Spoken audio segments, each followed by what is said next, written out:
Welcome, everyone, to Zoom into Books this afternoon. We're very happy to have Dr. Elisabeth Link with us. She is a medical mystery novelist, and her books are amazing. She recently won a Reader's Favorite Award, and she is here with us on Zoom into Books to talk with us about her books. And she is also a publisher, so we're going to hear about that too. So welcome, Dr. Link, to Zoom into Books.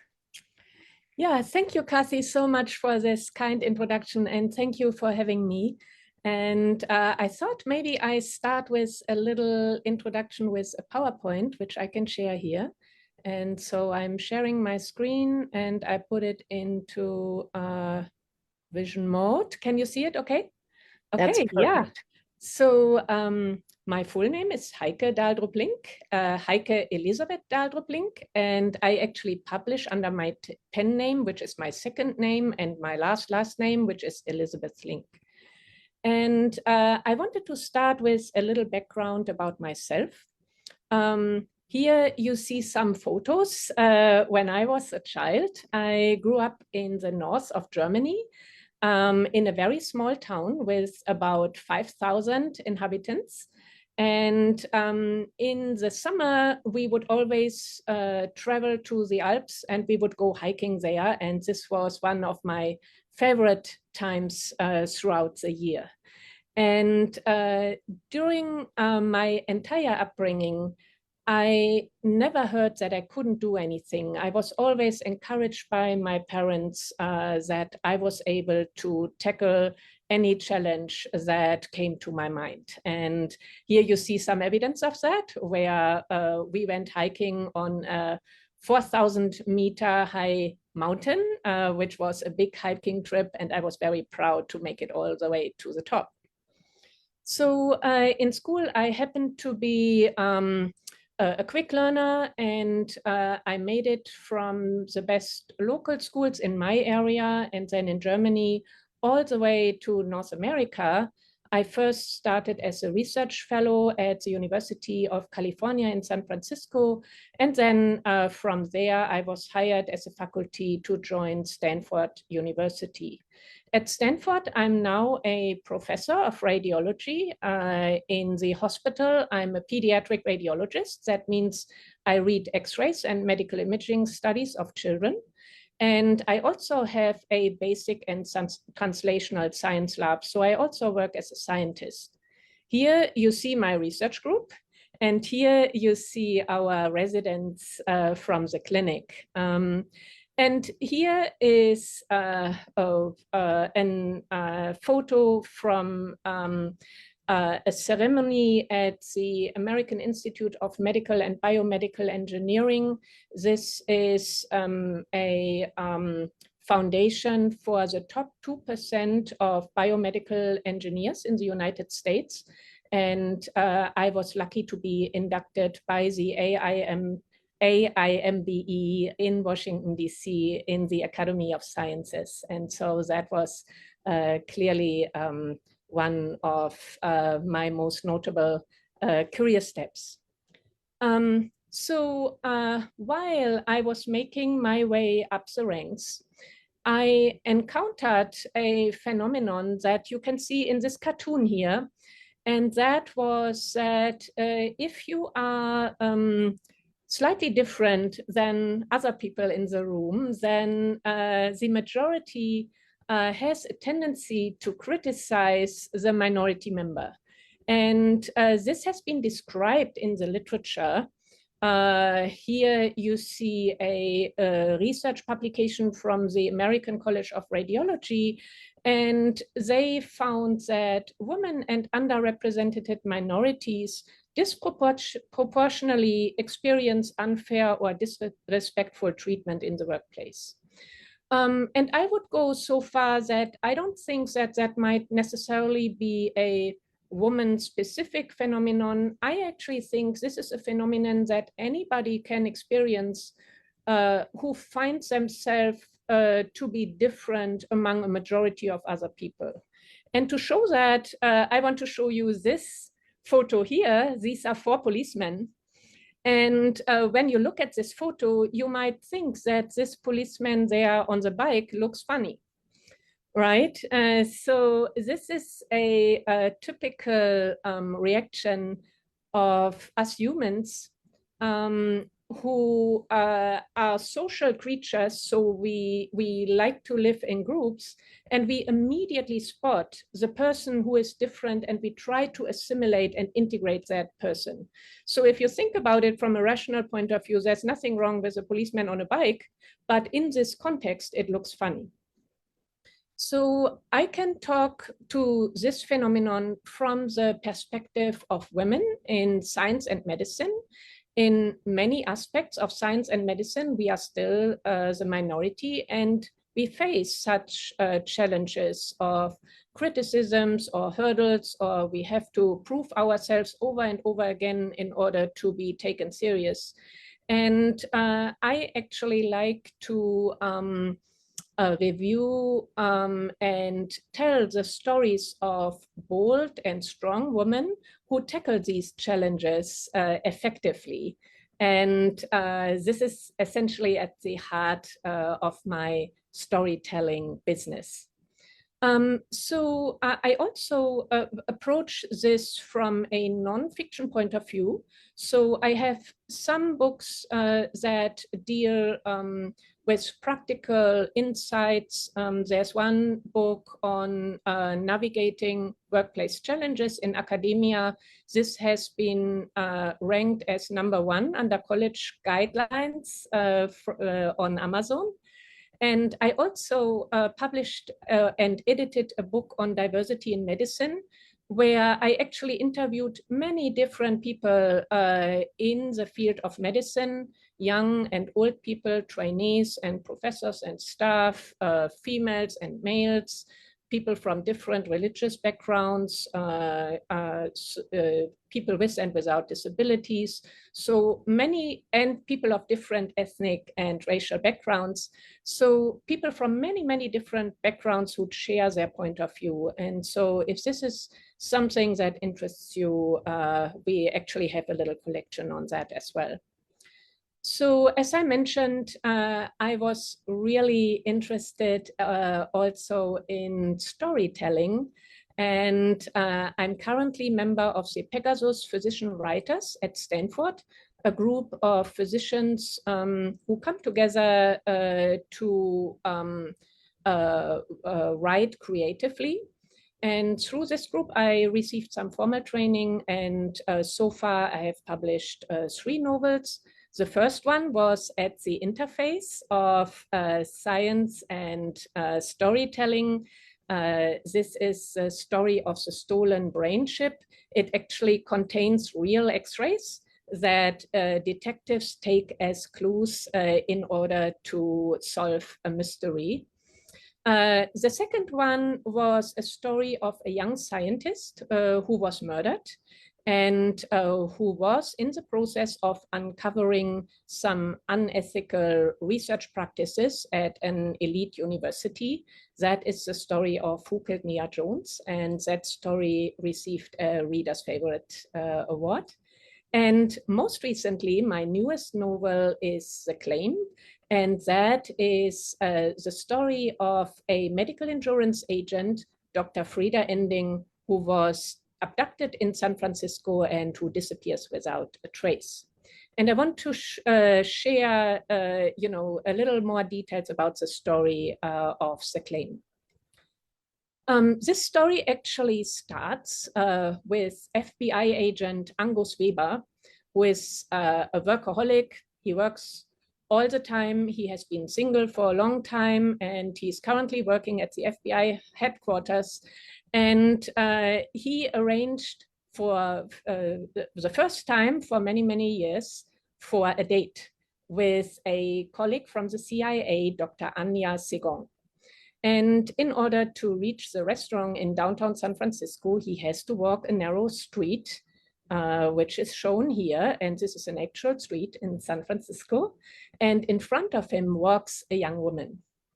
And as he walks down the street in the dark, suddenly a van races down the street the van stops in front of the woman, the door opens, somebody grabs the woman, drags her into the van, and the van races off.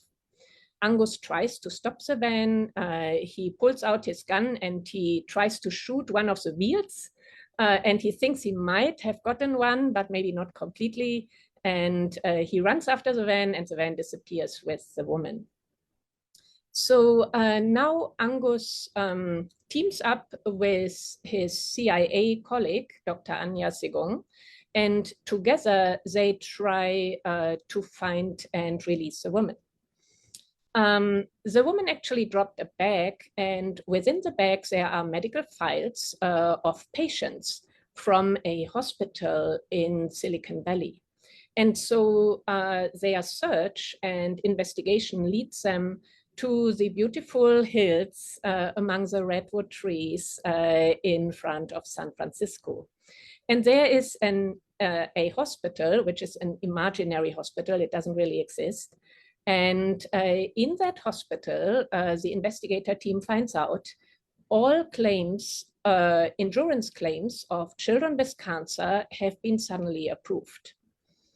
And so the two, Angus and Anya, start an investigation to find out how the disappearance of the insurance agent is connected to these sudden approvals of the insurance claims.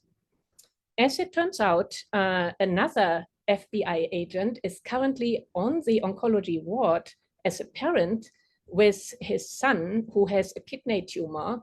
And this second FBI agent is Terrell Wright. And Terrell is very happily surprised that the authorization for his son's kidney surgery suddenly came through. So as the story unfolds, Terrell gets to know or uncovers some critical findings that could help find this woman, but he finds himself torn about releasing this to his colleagues or keeping quiet until his son might undergo his surgery. In the meantime, the van is found, and in the van, the investigators find a feather, and this feather matches with a parrot in the hospital garden. And I thought I introduced this bird because, you know, the subject is a little heavy, maybe. And I thought the parrot, his name is Caramba, might add a little humorous and light tone to the story. It turns out that Caramba talks about an abducted woman, and he seems to be the witness of some of the crime, and he knows something. And now the FBI and CIA agent try to find out how you would interrogate a parrot and get out of him what he knows. And again, this now leads to some twists and turns. I don't want to take away the whole plot, but I can say that in the end, we will have a happy ending. The children with cancer will encounter a happy ending. Dr. Frieda Ending will encounter a happy ending, and a Robin Hood type person will also experience a happy ending. The book is available on Amazon. It only recently came out, and so far we got very positive reviews. We got a 4.8 star rating, and I hope that's a positive sign. Again, I hope to convey the concept of strong female protagonists, and I also try to keep the readers on the edge of their seats, and at the same time provoke some thoughts around maybe controversial subjects, such as in this case, manipulative practices within a profit-based healthcare system. So again, one of the themes are strong and bold female characters who work together with their male colleagues on solving medical mysteries. And that is the end of my summary, and I would be happy to answer any questions.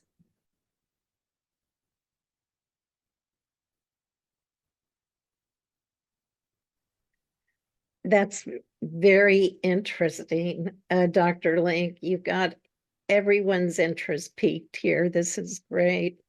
We already have one question, which I'll just toss in here because you were talking about it. What kind of research did you do to see if a parrot could be a witness? Yeah, I went online. I also have an uncle who has aviaries. He has birds at his home. Not so much parrots. He knows much more about other domestic birds, but he has some good basic knowledge about this. And then the rest I found online. So I hope it's all accurate. You can all check it out. And if you find anything that you might think could be improved, please let me know. One thing that I learned, for example, is that the pigments in feathers of a parent are quite unique. So you can actually tell if a specific feather is from a parrot or from another bird. And so I didn't know that. They have a specific name, which I mentioned in the novel, which I don't recall right now. It's a long Latin name. But these feathers are actually quite unique. That's amazing. I know that one of the toughest jobs authors have is research. You need to make your story real, and I think it looks like you've definitely done your research here. What was the inspiration for the newest novel, The Claim? Yeah, I mentioned that I work as a pediatric radiologist in the hospital, and within the hospital, my focus is cancer imaging. So I'm the responsible radiologist for reviewing imaging studies for children with cancer. And we did come across a child that where we were asked for a second opinion. In the process, it turned out that that child couldn't come to Stanford to be treated because of endurance issues. And, initially I come from Europe, I learn every day how things work here, even though I have been here for now more than 20 years. But, I learn new things all the time. And I found that was curious. So I actually sent out a note to all of my oncology colleagues and set up some meetings with them to understand the problems they are going through. And my God, that was so much information. I could write 10 books about that. So every case that I describe in my novel is somewhat inspired by a real case, not necessarily from Stanford. It can be from some other hospital or something, what a colleague heard from another colleague. And it's not related to any single insurance company. It seems like, there are some systemic problems there. And so I felt that was certainly, maybe some material for a novel, and maybe approach it without an elevated finger, but rather with, a little more playful side, so that people out there have their thoughts inspired, and maybe there's somebody out there who will change the system. If that would happen, then the book really served its purpose. Well, that is inspirational. The work you do is very important. And a lot of times the way to reach the masses is through fiction or a lot of tough subjects. So that's amazing. Can you tell us what your writing routine, your process was for this novel? And do you use the same process for each novel, or do they each, and probably each takes on a life of its own? Yeah, so from a concept point of view, what I learned by joining the Pegasus writers, apparently there are two types of writers. There are so-called architects and gardeners. The architects map out exactly how the story is going to be. You know, they make a plan and then they start writing every chapter. And I was told, maybe he can better talk about that. Ben Brown is one of these architects, so he maps out very precisely what he wants to write, and then he writes the details. And then there are gardeners who have a general sense where the story is going, and they start writing, and then they develop every subsequent chapter as they go. And I was told, again, he can talk for himself. My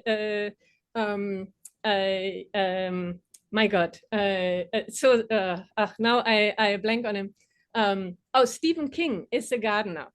So apparently he sometimes doesn't know what happens in chapter 3 when he writes chapter 1. And so, I mean, of course, he knows the general arc of the story, but that's how he works. I think I'm a little in between. I make out, you know, I have a general sense where this is going, but I think I'm more on the gardener side than on the architect side. So I discover what happens as I follow my colleagues. With regards to the routine, yeah, I'm a physician scientist, so I'm constantly short in time. And I started to try to write 1 page every day. And, you know, initially that was difficult because you think you never have the time. And then, you know, I told myself, yeah, I can brush my teeth every day. That works. No matter how tired I am, I can do that. So once it becomes a routine, you can do it. And so the start was difficult, but now as I'm in the routine, it comes natural because it's just part of my routine. So usually in the evenings, I write 1 page, and yeah, so as it became a routine, it becomes easier. Of course, sometimes it doesn't work out. Sometimes one day or I'm on call or something. Some days are really so packed that I don't make it. Then I try to do 2 pages the next day. But overall, most of the time it works. So are you able to keep up with the continuity of the story by doing 1 page a day? Yeah, it depends a little bit. So sometimes I'm so immersed that I can just continue writing. And apparently that's what many writers suggest, to get the initial draft down without rereading the previous chapters too much. Sometimes, of course, if I'm in the middle of something, I do have to read the beginning again in order to, you know, get in focused. And so it depends a little bit on the chapter. And of course, you know, this is a guideline. It's not a rule. Sometimes I write 1.5 pages on one day, and sometimes it's 3 pages on one day, and sometimes it's a little less. Also, like how I get into the flow. Mm-hmm. I know that sometimes writing can take over your day or your life or your night. That's what authors tell me quite a bit. And one of the most important things about a novel is to make the reader like or hate the characters. So you need to make them as real as possible. So can you tell us a little more about the main characters and how you develop them? Mm-hmm. Yeah, with regard, in this case, the medical endurance agent is Dr. Frieda Ending. And again, when I heard a story of a rejected claim from a child with cancer, I also, you know, I started thinking, why would anybody do that? What could be the reason for that? And often I experience things in different contexts and I put them together as fiction. And so around the same time, I heard the story of a woman in academic medicine who didn't get her much deserved promotion. And she was very angry and left her environment and went into the industry. And so I put the two together and thought, this is an angry woman. And part of the story here is also that, you know, there's some character development over time, that this woman gets over her anger and grief and resolves this particular situation. So that is entirely fictional, but oftentimes, you know, I put real life experiences together and create something entirely new, which is entire fiction. Well, and I also read that you have 2 FBI agents in this. So how did you do your research and develop their personalities for your book? Yeah, I also had a colleague. So with every one of my characters, I try to research online, and I also try to talk to real people. And so I talked with one colleague who got I don't know, like a possibility to join the FBI. And we have a colleague whose son is with the FBI. And so I tried to get some insider information. Of course, a lot of that is secret, but whatever I could, I tried to get from real people, and then the rest comes from some online search. And of course, there is always, you know, the danger that I search something online and maybe I catch something that might only be true for one case and not another. So there, of course, if any reader is an FBI agent and they feel something is not accurate, let me know. We also have a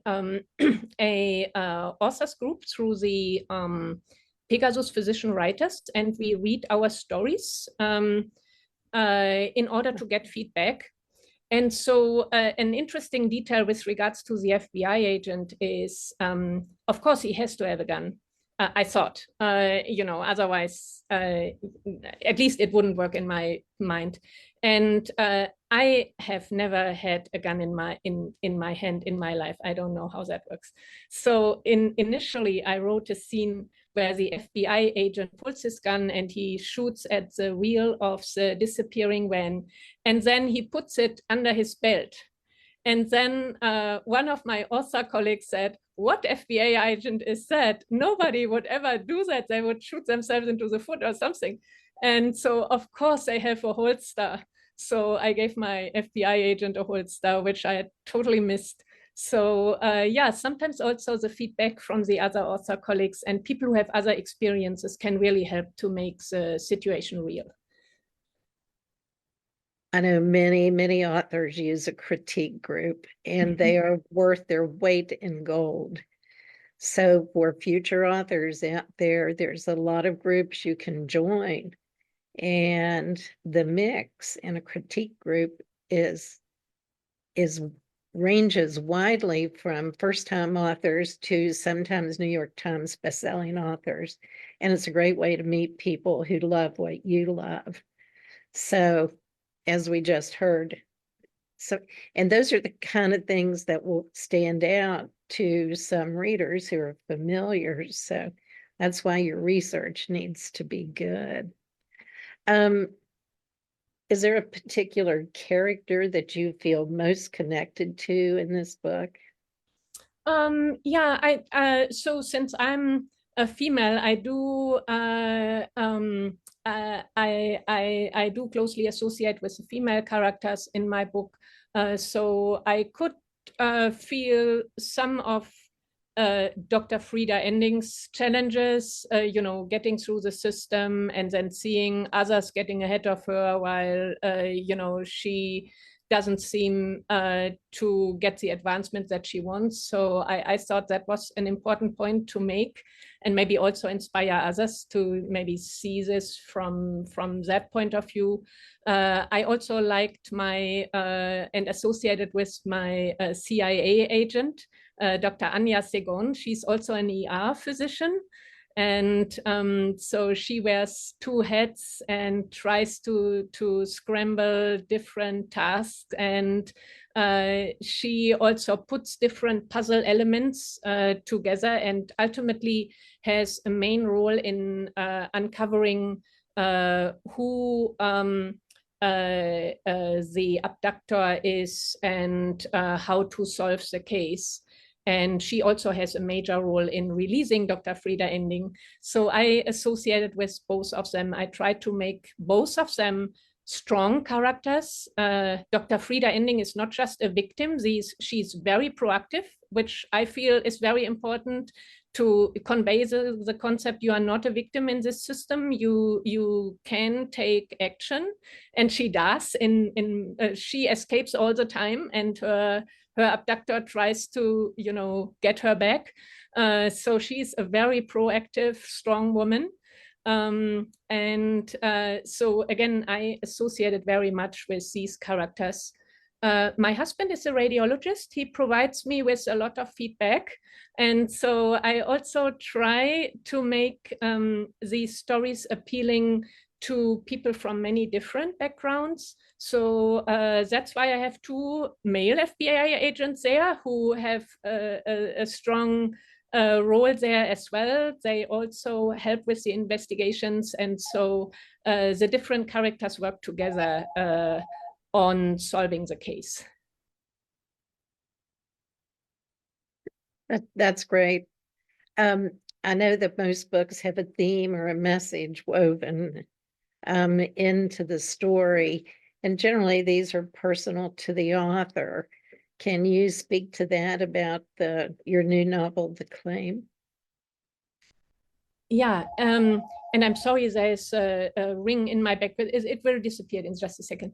Yeah, one thing, theme that I try to convey always is this theme of strong characters. Don't be the victim, take action. You can solve this, even if it is a big challenge.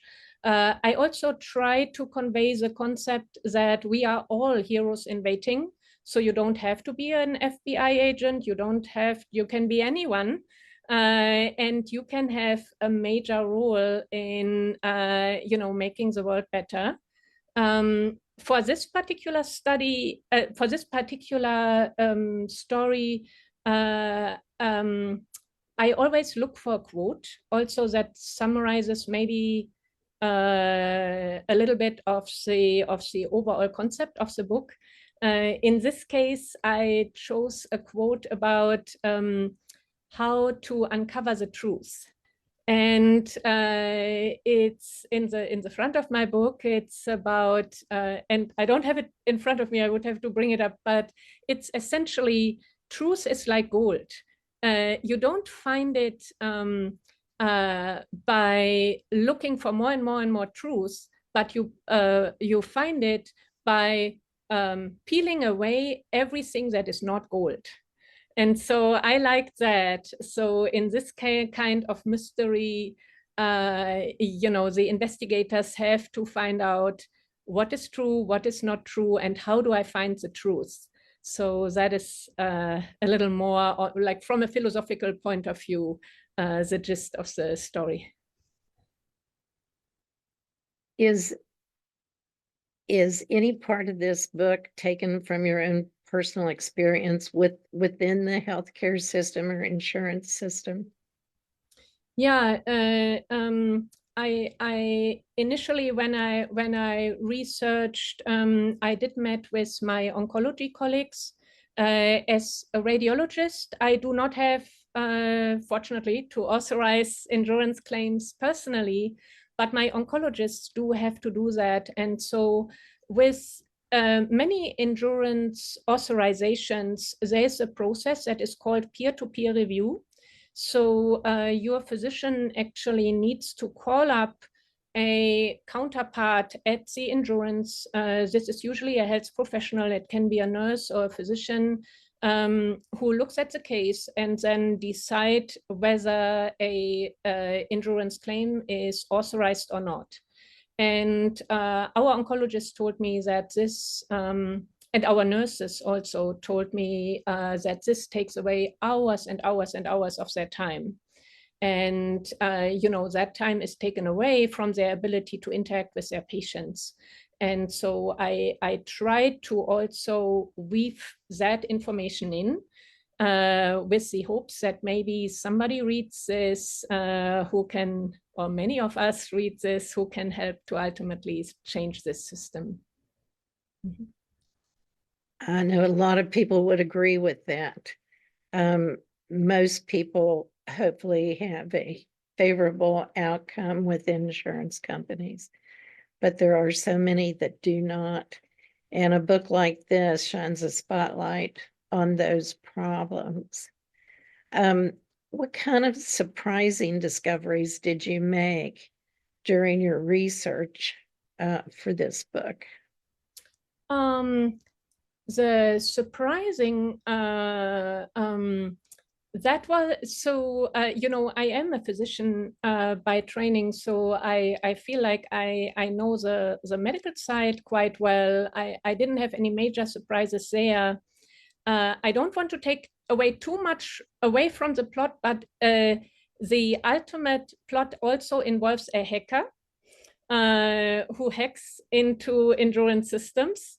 And I learned a lot about computer sciences and what computer can do. I actually have a brother who is a website programmer who is not a hacker, as far as I know. And no, he's not. And so he gave me a little bit of background. Again, you know, I look for real life people, and then I search online. And so I learned a lot about hacking and what is possible there. And that was a little scary, I have to say. That's scary for everybody, that's for sure. Novels are set in a specific time or place, and the author has to, a good term that you've used is world building, to make it real for the readers. Whether it's ancient Egypt or Mars, you've got to do that research. How did you work around this to make this really come alive for your readers? Mm-hmm. Yeah, so my novels take place in the not so distant future in 2033, sometimes 2032, 2033, 2024. So a few years ahead of what we have now. And so far, they all took place in the San Francisco Bay Area, where I have lived on and off for like more than 30 years. So I feel like I know the area very well. And I, you know, some of the scenes take place in actual streets in the Redwood Hills and so on, which are real places. I thought it was important to having it take place in a little bit further down in the future, because I always weave in new technologies in my writing. So in the first story that I wrote, it's about brain chips, which can be implanted into your brain and they can change your brain activity. Another story is about in vitro fertilization and the ability to choose specific genes that an embryo has before you implant them, and all the, you know, discussions and ethical questions around that. And this one, of course, involves medical endurances and also hacking. And I go a little bit into the future in order to show what these technologies can potentially do. And I feel that gets more interesting if we take it a little further into the future rather than looking at what it can do now. And I thought also that is thought-provoking. And maybe by thinking ahead, we can actually even change this trajectory. If we say, oh, this could go this way, maybe we need some policies around that, or we need to change something to make sure this does not happen as she's telling it there. That's what's fascinating for the reader. You give them a little taste of maybe what's out there through your research. So it's fascinating. Authors really take on a lot, and readers do appreciate it. The title of your book, you know, we've talked about the insurance claim. What's the significance of the title? I know that you may I'd like to hear what your ideas were about that.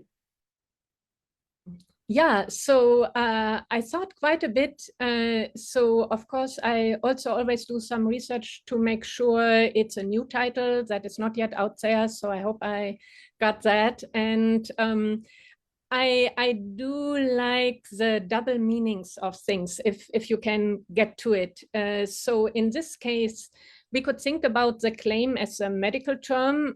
It could be referring to the process of submitting the request for payment for medical services. It could also be the claim as a demand, the demand by the characters throughout the story to seek justice for a wronged patient. And it could also be claiming the truth. So here in this case, I did like sort of like the double meaning of the title. And yeah, initially I had many different options, and I thought maybe that was most fitting. It's intriguing too. As a publisher, I publish books and you publish books. We do know that a book is judged by its cover, regardless of what we learned in the 5th grade. It's true. I think statistics say when your book is face out on the bookstore shelf, we have 3 seconds to grab the customer. Then if they pick up the book, they will turn it over, and we have 1.5 seconds for that first descriptive paragraph on the back. And that's how quickly they make their decision to buy. What has changed so much with technology is that now, as publishers, we compete online thumbnail size. So a lot of creativity goes into the covers. And tell us about, you told us a little bit about your cover, but can you elaborate on that? Mm-hmm. Yeah, I also took a journey. Let me know if that's not allowed. I work a lot with Reedsy. I don't know if I'm allowed to mention them here, and I'm very grateful for their services. So since I'm not a native speaker, I always have an editor from Reedsy who like works through my text. Initially, for my second book, the first book, you can actually look at how it evolved. The first book I did entirely on my own, and I got some feedback. Yeah, it was not so completely professional. Then the second book I did with a professional artist, and I thought he was amazing. That was the book of Who Killed Nia Jones. And he had a very strong thought about, he read the entire book, and then he had a very strong thought about, how to put the cover together, which I very much liked. With the third book, I went a slightly different route. I went with a company that is called getcovers.com, and they allow the author to put a lot of input in there, how they want the cover. So I come up with the initial idea, and I just liked the process. I wanted to try it out. You can look at the 2 covers and give me feedback, which one you thought was best. Certainly the artist has more experience. The author maybe knows the story in a little more detail and what they want to convey. And so you will notice that the 2 covers are very different. And in this case, I wanted to capture the initial scene that was a basis for everything that happened there. And in this case, also, the center of the story is Dr. Frida Ending, and I wanted to show her there. With my stories, they are always about women in science. So as more covers maybe come in the future, my thought would be there will be always a woman on the cover in one way or another, and I hope there will be many different women. You will find many different ones over time. It's true. And I've always considered it a gift from above when we get the perfect cover. So you've spent a lot of time writing this, developing the story, the characters, and it has a strong message. What do you hope your readers will take away from reading your novel? Yeah, again, here I also talk with others who do read the stories and get feedback from my author group. And I think there are different people out there.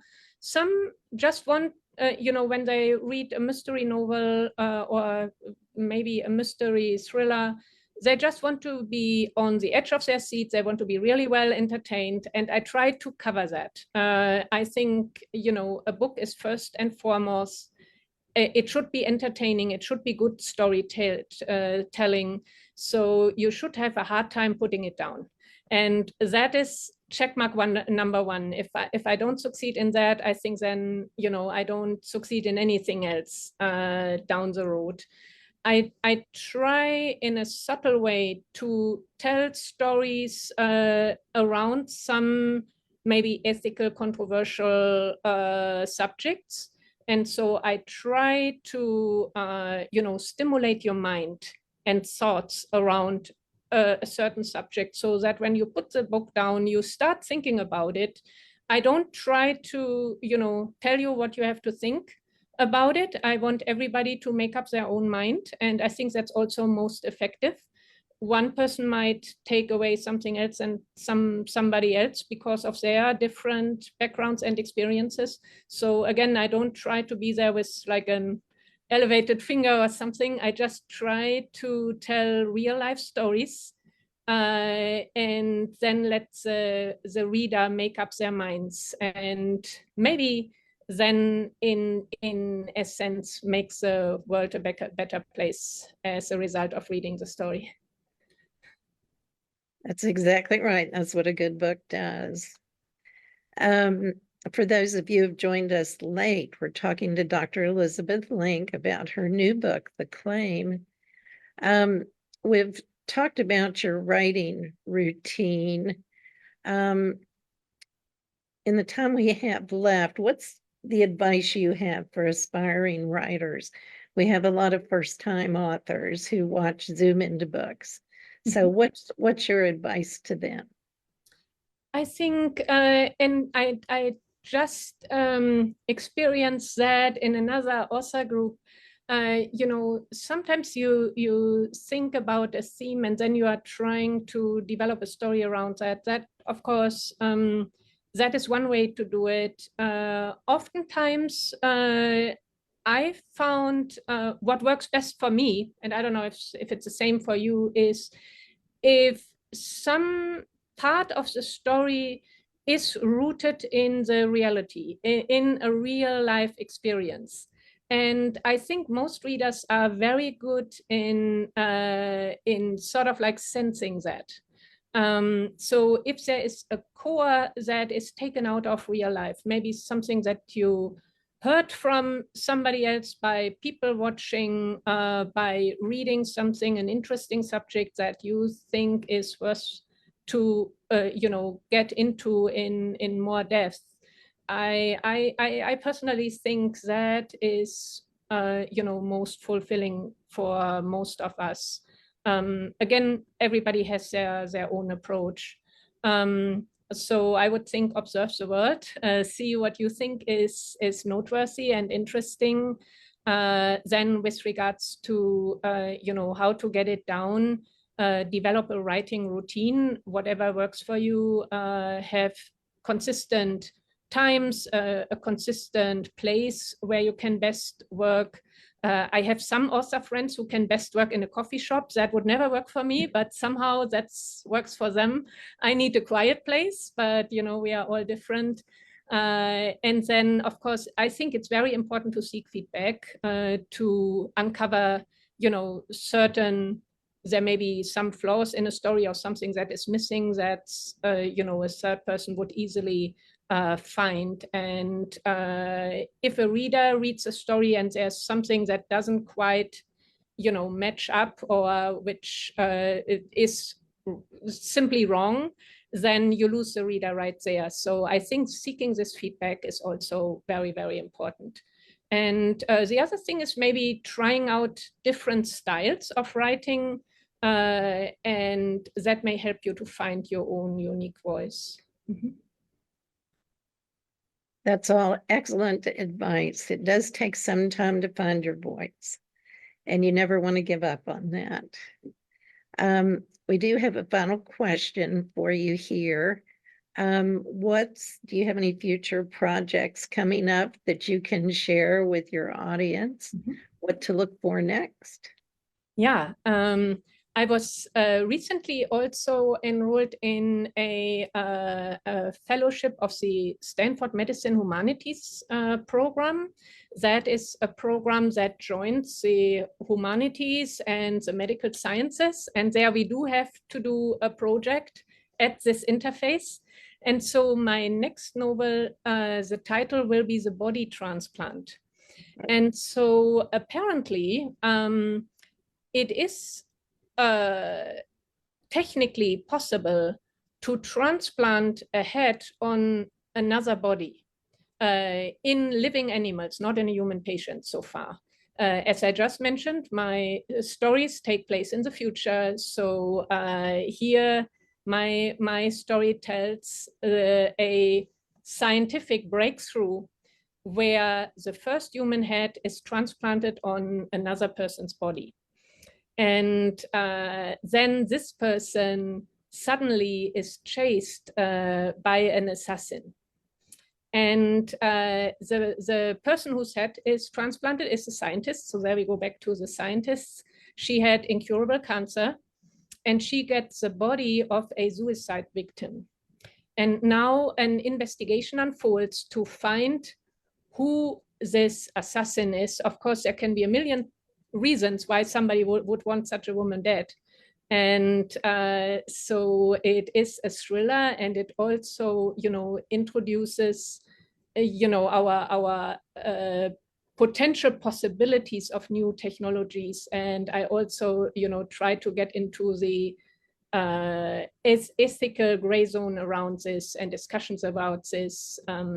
Yeah, so that's a new story that will be coming later this year, maybe. Well, that will spark some controversy. That's terrific. That's what you want. And the best way to sell fiction is to base it on fact, like you said. So when people would like to get in touch with you, I know you have a website, and for those of viewers on Facebook, I have posted all of Dr. Link's links in the Facebook comments to her website, but please tell people how they can get in touch with you. Yeah, so again, I'm a busy physician. As I mentioned, I do work through a company, Monasteria Press .com, and on that website we have a contact address which goes to the editorial office, and there are some people who help me with my paperwork. So please check the website. I think it's editors@monasteria.com, but please double check. It's on the website. And so through that, you would be able to send me an email. You can also Google my name, you find me online. So you can also reach me through the university. There, it's, we have a strong filter. It's mostly for medical professionals who contact me, about a sick patient or something. So if you can please contact me for creative writing purposes through the Monasteria website, that would be best. I know you're really busy, but do you do speaking engagements? Yeah, sometimes. Again, I am a physician, so I'm on night calls and weekend calls and all that. So available spots are limited, but yeah, just as this wonderful opportunity, I'm really, really grateful. And so if such engagements comes along, I would be happy to discuss it. Mm-hmm. That's terrific. Once again, Dr. Elisabeth Link, she's a medical mystery novelist. Her newest book is The Claim. You can get it on her website and on Amazon. And other places where books are sold. For those of you watching on Facebook, this video will be available on the Zoom Into Books Facebook page. You can watch it anytime. And in the coming weeks, this will be released on our Zoom Into Books YouTube channel. I encourage you to take a look at that and subscribe if you would like to. It's free. So thank you everyone for joining us, and we hope to see you again soon on Zoom Into Books. And thank you, Dr. Link, for coming on Zoom Into Books. Yeah, thank you so much for having me. It was really a great pleasure and a big honor. And thanks to everyone who joined. Thank you for joining us in this journey. Thank you. Goodbye, everybody. We'll see you again soon. Goodbye.